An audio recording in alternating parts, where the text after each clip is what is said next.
6:40 a.m. Saludamos al doctor Medardo Oleas, es presidente del Tribunal Supremo Electoral. Doctor, un gusto saludarse. Gracias por estar con nosotros. Buenos días.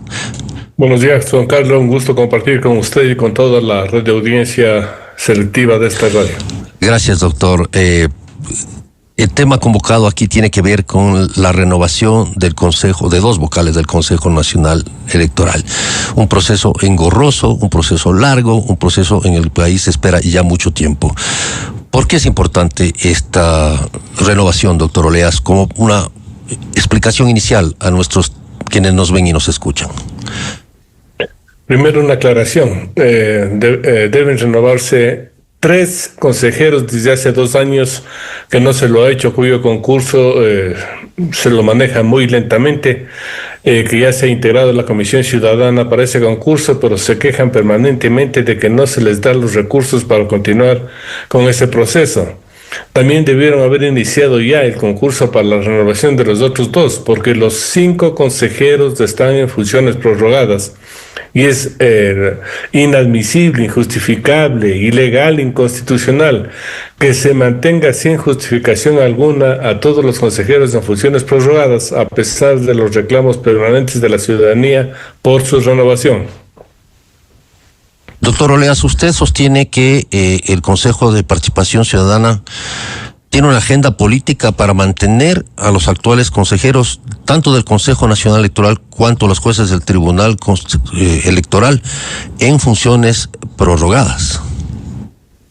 Así es, no hay el interés de hacer la renovación, aunque la Constitución nos exige. ¿Por qué? Porque hemos visto que el actual Consejo Nacional Electoral, como Tribunal Contencioso Electoral, se han vuelto muy amigos del poder de turno, llámese poder de turno al gobierno central como a la mayoría de la Asamblea o de los partidos que están en la Asamblea, los cuales se sienten muy cómodos con que se maneje la elección con solo imprimir papeletas y convocar una elección sin realizar los otros compromisos legales y obligaciones legales que tiene que hacer, por ejemplo, el Consejo Nacional Electoral, al revisar el origen de los fondos que se utilizan en las campañas, al no permitir que se utilicen adecuadamente las disposiciones legales para una promoción electoral en forma transparente, equitativa e igualitaria.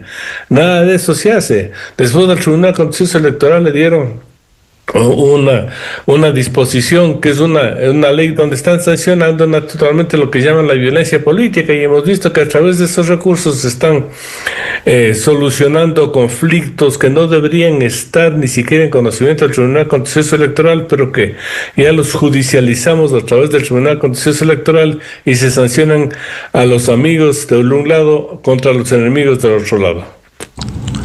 Doctor Oleas, ¿podría explicarnos un poco cuál es el proceso, dónde está este proceso engorroso, cómo funciona esto en la elección del Consejo Nacional Electoral? Hay una comisión de selección ciudadana, ¿no es cierto? Ese es un proceso que el Consejo de Participación realiza, pero en el caso de la renovación de los vocales, sobre todo el Consejo Electoral, esto se ha ido complicando, esto se ha ido demorando, cualquier pretexto es válido o ha sido válido para impedir que de alguna manera se dé esta renovación. ¿Cómo se han venido dando estas dificultades, doctor? Es que no tendría por qué ser engorroso. Debería ser un trámite muy simple como lo establece la ley. Fenecido el periodo de los consejeros, se convoca al concurso, se nombra la comisión que va a manejar el concurso y se sigue adelante el mismo. Pero aquí se hace una serie de incidentes diciendo que si estamos en elecciones no pueden ser cambiados jamás los miembros del Consejo Nacional Electoral. Y ese punto ya fue aclarado cuando el propio Procurador General del Estado dijo de que no hay una sola norma que impida que los concursos sigan adelante. Y la única explicación para poner un freno, para poner obstáculos para la renovación del Consejo Nacional Electoral es que simplemente el poder de turno se sienta muy cómodo con los actuales consejeros. Se piensa que la democracia es de amigos y no procesos legales donde todos tienen que participar en igualdad de condiciones. Entonces, la democracia aquí tiene una fragilidad bárbara Y eso estamos viéndole con la admisión, por ejemplo, de cientos de movimientos sin respaldo y que le hacen engorroso a un proceso. No se controlan los fondos que provienen de todo lado, y cuando hablo de todo lado digo los lícitos y los ilícitos. Es decir, que hay un grupo que se siente muy cómodo con los actuales consejeros y naturalmente no quieren que sea renovado. Y esto es un absurdo en un estado donde existe una constitución que tiene que ser respetada. Puede ser mi amigo, relacionado, hombre de confianza o mujer de confianza, algún consejero del Consejo Nacional Electoral, pero a pesar de todo eso tiene que renovarse porque la ciudadanía está cansada de que la democracia se lo maneje de esta manera y no como debe ser, en forma imparcial, en forma profesional, en forma idónea. Y realmente esto ya raya en lo absurdo. Son las 6 de la mañana con 46 minutos. Estamos con el doctor Medardo Oleas, expresidente del Tribunal Supremo Electoral y experto en temas electorales. Doctor Oleas, usted ha mencionado algunas cosas sobre los deberes que no ha cumplido el actual Consejo Nacional Electoral. Sin embargo, me parece que cuando usted dice que hay un grupo que se siente cómodo, se queda corto, con todo respeto. Yo siento que son todos los actores políticos los que se sienten cómodos con esta situación, porque además de ustedes, del Voces por la Democracia y otros activistas políticos, los actores políticos, los partidos, los movimientos no han levantado su voz frente a esta situación. Es el statu quo político el que se quiere mantener y por lo cual los actores políticos estarán conformes. Yo concuerdo con lo que usted dice, porque las organizaciones políticas solo se activan para una elección, es decir, al no ser controladas, se involucran en lo que utilizó el gobierno como excusa para eliminar todos los aportes que daba el Estado en el fondo partidario permanente. ¿Por qué? Porque una organización política tiene que tener una actividad permanente. La actividad permanente es la de capacitación, formación de todos los líderes, además de constituirse un tanque de pensamiento para ir reestructurando los planes y programas de acción. Pero nada de esto se hace porque no se controla. Hay disposiciones tan claras que si hay una denuncia de cualquier afiliado indicando de que no tienen cursos de capacitación, la organización política incluso puede ser borrada de los registros, pero no. Más fácil es simplemente activarse para una elección, improvisar los candidatos y ver si pescando ríos revueltos se logra un cupo en la asamblea, un cupo en los municipios o en los consejos provinciales. Y esto no es hacer política. La política es el arte de gobernar y para gobernar se necesita preparación. Entonces todos se sienten cómodos al no ser controlados. Y nadie ha dicho nada, por ejemplo, frente a la propuesta presidencial de eliminar los recursos del Fondo Partidario Permanente y los del gasto electoral. Un solo partido o movimiento no ha dicho nada, a pesar de que entenderíamos que ellos son los perjudicados.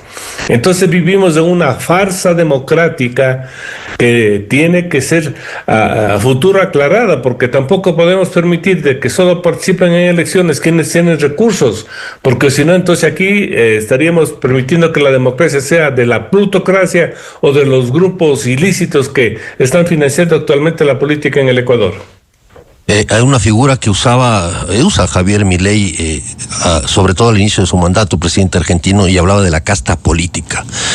El Ecuador está constituyéndose estos actores en una casta política intocable que tienen en el Consejo Nacional Electoral su punta de lanza o su paraguas para defender todas sus atrocidades. Pero en una mala casta política, porque ni siquiera son profesionales de la política, no son gente que tome iniciativas para estructurar políticas de Estado positivas, modernas, acorde a lo que el mundo va diseñando. Por ejemplo, en el sector eléctrico, aquí hasta ahora peleamos por ponernos la energía solar, la eólica, la geotérmica. Son cosas que ya deberíamos haber implementado hace mucho tiempo, pero aquí no. ¿Por qué? Porque los políticos se acomodan a lo que venga. Y entonces esta casta política mediocre e irresponsable es la que ha hecho que todos los ciudadanos repudien a la política, no se sientan identificados con ninguna organización y vayan a votar, porque el voto es obligatorio. Por eso se ve que en cada elección hay sorpresas, porque la ciudadanía a último momento escoge a cualquier candidato sin meditar qué realmente necesita el país. Entonces estamos ante una estructura de una clase política irresponsable, mediocre, corrupta, que tiene que terminar algún día. Doctor Oleas, estamos con el doctor Medardo Oleas, son las 6:50 a.m. Usted ha sido, por lo general, crítico de esta situación, de este sistema, y hoy aboga en este momento porque algún momento termine. Sin embargo, tampoco la ciudadanía está como inconforme, al parecer, con esta situación. Va, vota, recibe su carnet de votación, su cédula de votación, y se desentiende de la política. ¿Qué hacer para que los ciudadanos en sí mismos tomen conciencia de lo grave que esto significa para la democracia ecuatoriana? Una educación permanente, pero una verdadera educación cívica. Porque aquí la respuesta política fue, por ejemplo, crear el Instituto de la Democracia que manejaba el Consejo Nacional Electoral. Y nadie sabe qué ha hecho el Instituto de la Democracia por fortalecer la democracia. Entonces sabemos, no como usted nos califica activistas políticos, que nosotros no somos activistas políticos, sino solamente somos libres pensadores, que estamos dando alternativas. Por ejemplo, se pidió que en las últimas reformas que se hizo al Código de la Democracia se incluya una cosa básica: obligar que las organizaciones políticas funcionen como tal, es decir, que tengan afiliados, empadronados, para que en base de esos padrones se vote por la vía directa y secreta en la elección de dignatarios para acabar con los dueños de los partidos, o en la nominación de candidatos para acabar de los candidatos a dedo. Pero no se hizo caso. Una simple reforma que, si se implementaba, acababa con todos los partidos, porque ningún partido en el Ecuador, ningún movimiento en el Ecuador tiene 200,000 afiliados. Entonces acabábamos con la farsa y les obligábamos a forzar a trabajar permanentemente. Después se pidió que se cambie lo que es el reglamento de control de los cursos de formación. ¿Por qué? Porque tampoco era adecuado que los propios partidos den sus cursos de capacitación si no tenían gente capacitada para ello. Para eso se sugirió, por ejemplo, que se vinculen a la academia. Que si nosotros queremos hablar de políticas públicas en educación, sean las facultades de educación que están formando profesores las que con los propios políticos vayan formando políticas públicas de capacitación, las facultades de medicina, políticas de salud, es decir, perfeccionando la política para no vivir en esta improvisación permanente e irresponsable que solamente está llevando al poder a gente que se asomó por la esquina y que sin ninguna preparación llega a ejercer funciones públicas, llega a la asamblea, y ya estamos viendo que cuando llegan al ejercicio no tienen esa capacidad para hacerlo. Se pidió, por ejemplo, una cosa muy simple que no fue aceptada.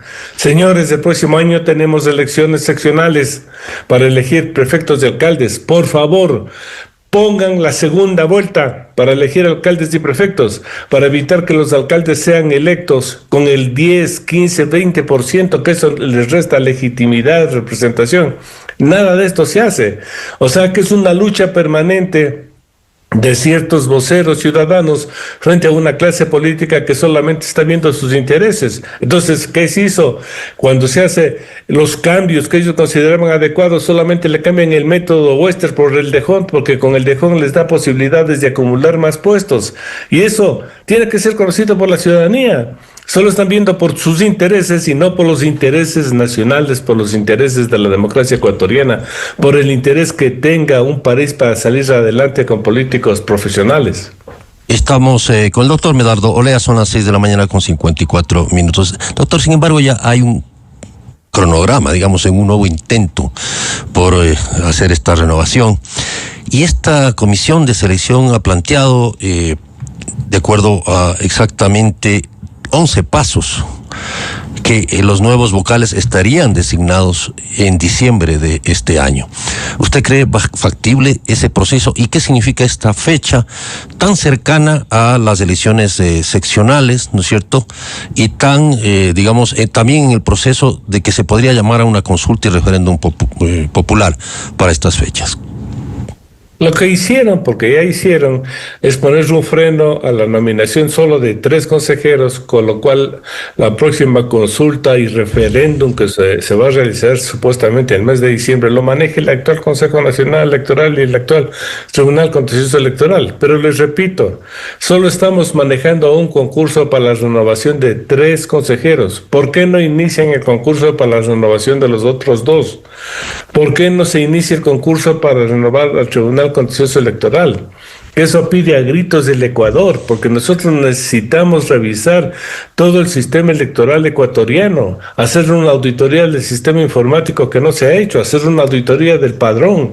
Le cuento una cosa, por ejemplo, en el último padrón se eliminó a todos los extranjeros que vienen residiendo en el Ecuador desde hace 20, 30 años y que han votado permanentemente, y que lo sacaron sin justificación. No se ha hecho nada por mejorar todos los procesos para que la votación de los ecuatorianos residentes en el exterior sea la adecuada, se tenga un buen registro. Se hizo un proceso para supuestamente el voto electrónico que fue un fracaso total y que casi causa la nulidad de una elección. Entonces mire usted que no se está manejando adecuadamente todos estos procesos, y peor aún el control de lo que es el gasto electoral, porque no se quiere controlar los millonarios dineros que están ingresando en cada proceso electoral y que por ley deberían ser controlados y auditados por el Consejo Nacional Electoral. Entonces, esa es la realidad. Un concurso para renovar 3 de 5 y todavía no se inicia el otro para el Tribunal Contencioso Electoral. Finalmente, doctor Oleas, ¿usted confía en este nuevo proceso? No, porque este nuevo proceso, el de referéndum, la consulta, porque el referéndum es la ratificación que hace la ciudadanía a un proceso de reforma política donde le dice está o no está de acuerdo, por ejemplo, en que se permite el ingreso de las de bases militares extranjeras. Esa es la reforma. Pero mire usted cómo ya se está manipulando. Dice usted, ¿quiere que regrese la base de Manta de los Estados Unidos? Mire usted cómo se está distorsionando desde ya un concepto que es una ratificación de un texto constitucional a la idea que le dan al ciudadano, que si vota a favor está ya permitiendo que regrese la base de Manta con los Estados Unidos. Entonces aquí las elecciones son manipulación. Y a través de un proceso de referéndum o de consulta no se legisla. Legislar, hacer leyes requiere una meditación profunda sobre las causas y efectos de una reforma, pero no en la forma como lo están haciendo. Entonces, una cosa es utilizar el mecanismo de reforma constitucional con fines políticos y otra cosa es realizar una verdadera reforma con fines de interés nacional. Entonces, el manejo de la próxima consulta, a mi criterio, no va a ser imparcial, no va a ser profesional y va a ser manipulado. Doctor Oleas, le propongo, por favor, y con la debida disculpa, que atendamos a las 7 de la mañana una cadena nacional y luego vamos con la parte final de esta entrevista. Por favor. Con gusto. A continuación, XFM se une a una cadena nacional. Ciudadanos colombianos que cumplían condenas en Ecuador por varios delitos son deportados a su país. Tratemos de colaborar con las autoridades de ambos países. Bueno. Esta acción se logra gracias a las reformas legales impulsadas por el gobierno del presidente Daniel Noboa, reafirmando el compromiso del Estado ecuatoriano con la seguridad y el orden público. Si es que ustedes ingresan nuevamente antes de los 40 años, te van al centro de rehabilitación, ¿ok? 450 reos ya fueron entregados a las autoridades colombianas. El resto continúa con los procesos migratorios correspondientes bajo la vigilancia de la Policía Nacional, Fuerzas Armadas y Cancillería. Uno por uno, me ayudan con sus apellidos y nombres. Les vamos a dirigir al puente para que crucen al lado colombiano. La deportación de reos colombianos a su país se lo realiza con todas las garantías y derechos que la ley los otorga. Vienen de 24 centros a nivel nacional, los PPLs de nacionalidad colombiana. La presencia del personal militar ha estado a lo largo de las principales rutas de la provincia del Carchi. Hemos también destacado un personal para que pueda proporcionar seguridad a los vehículos que transportan a los PPLs. Este operativo, que busca reducir la carga en el sistema penitenciario ecuatoriano, representa un ahorro significativo para el Ecuador y marca un nuevo hito en materia de seguridad. El nuevo Ecuador. Esta fue una cadena nacional. La revista de opinión Democracia, buscando la verdad en todas partes.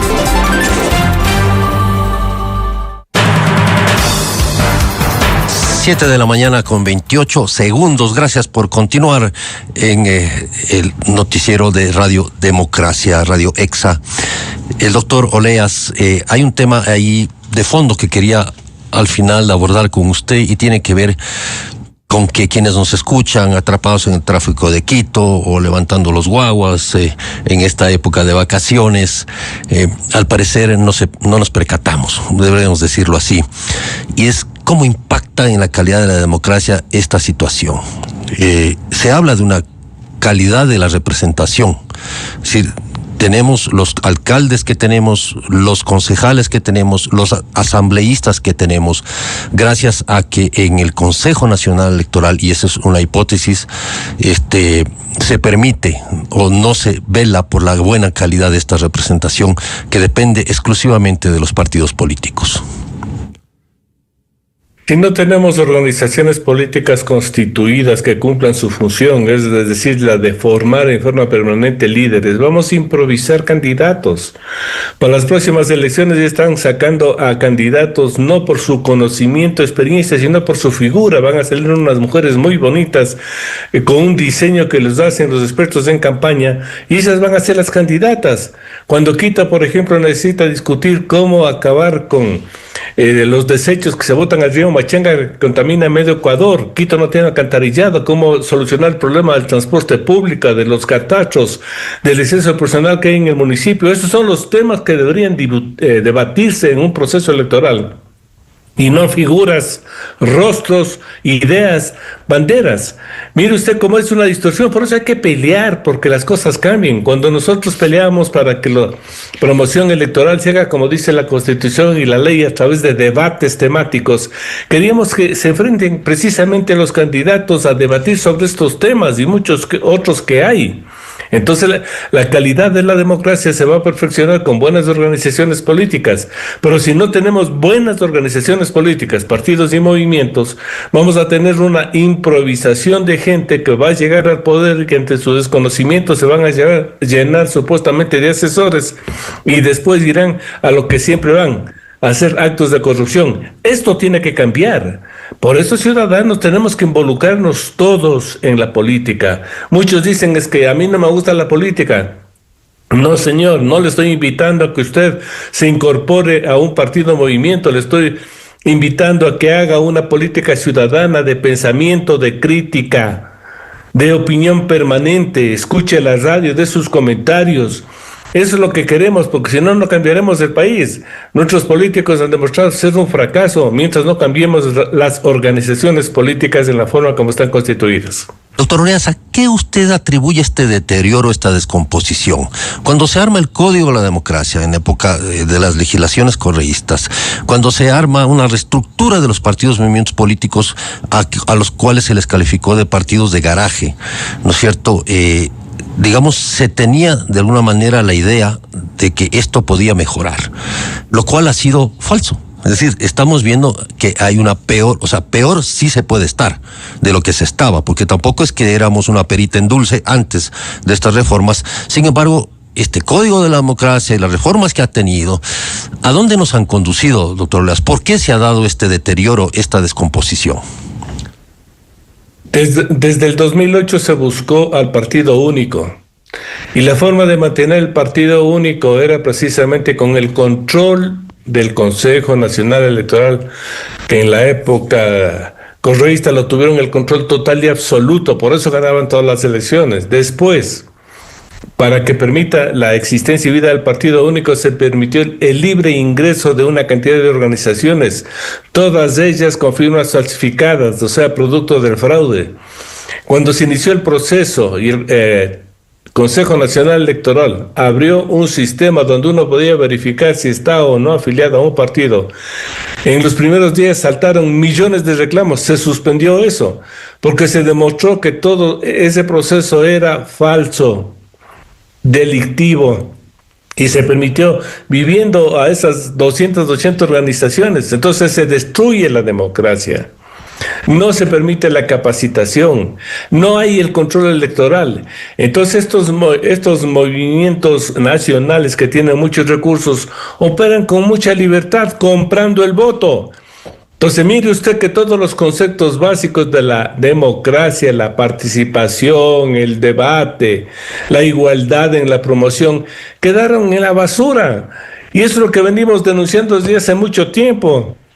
Y cuando digo una elección, que señores solamente vean cómo están gastando el dinero, quién gana una elección, frente a lo que son después la presentación de exámenes, va a haber una gran diferencia. Por eso vivimos de una farsa preparada por quienes se acostumbraron a manipular toda la legislación en beneficio propio y destruir el sistema democrático ecuatoriano. Usted menciona la compra del voto, y agregaría yo la venta de las candidaturas. Es decir, hay de alguna manera una serie de denuncias que se han dado sobre cómo los partidos políticos ponen en subasta, de alguna manera, con excepciones supongo que habrá, estas candidaturas para que quien tenga los recursos para financiarla pueda y tenga derecho a participar. Así es. Un candidato a concejal ahora, por ejemplo, en ciudades pequeñas, cuesta 50,000, 100,000 dólares. ¿Y quién paga eso? ¿Quién paga por llegar al poder? Tiene que recuperar su inversión. Entonces estamos permitiendo que precisamente entre gente a administrar los GAT para recuperar ese nivel de corrupción. Entonces, mire, es lo que sucede cuando no se tiene un sistema estructurado, organizado, con gente responsable. Se pone por ley que el 50% de los puestos son de las mujeres, pero no se permite el ingreso de gente brillante, excelente que hay en el sector femenino. ¿Por qué? Porque ninguna quiere involucrarse en esos partidos de papel o esas organizaciones que son desprestigiadas. Pero como tienen que cumplir este requisito, le ponen a cualquier mujer sin ninguna preparación. 25% para los jóvenes. Ustedes ya están viendo lo que sucede cuando se pone a un joven de 18 años en la asamblea. Lo han visto porque la prensa publicitó un caso. Entonces es lo que estamos viendo todos los días. Pero cambiemos. Ahora ya denuncié públicamente que ya se están preparando esas candidaturas, porque aquí con dinero se puede formar un candidato. Hemos tenido gente que ni vivía aquí y casi gana una elección solamente porque presentan una buena imagen, saben cómo manejar los recursos publicitarios. Y no se maneja lo que dice la ley, porque entre promoción electoral y publicidad hay una gran diferencia. Con la publicidad vendo refrigeradoras, cocinas. Con la promoción hago debates para pensar, estructurar las soluciones que son presentadas por los candidatos. Y el debate es el que mejor postura presenta, no el que mejor imagen presenta en una cuña publicitaria. Miren usted la diferencia. Entonces eso hay que cambiar. Doctor Oleas, gracias por su presencia. Quizá una pregunta final, si le ruego también en lo más corto posible. Estamos en un círculo vicioso. Es decir, elegimos a los peores y estos los peores hacen las leyes, con los cuales permiten que ellos sigan reproduciéndose y manteniéndose en el poder. ¿Cómo romper este círculo vicioso? Con la participación ciudadana, porque bien o mal, dentro del proceso, si hay gente inteligente, imparcial, pero que como no tiene recursos, no puede llegar a lo que es la gran masa ciudadana, que es la que está votando.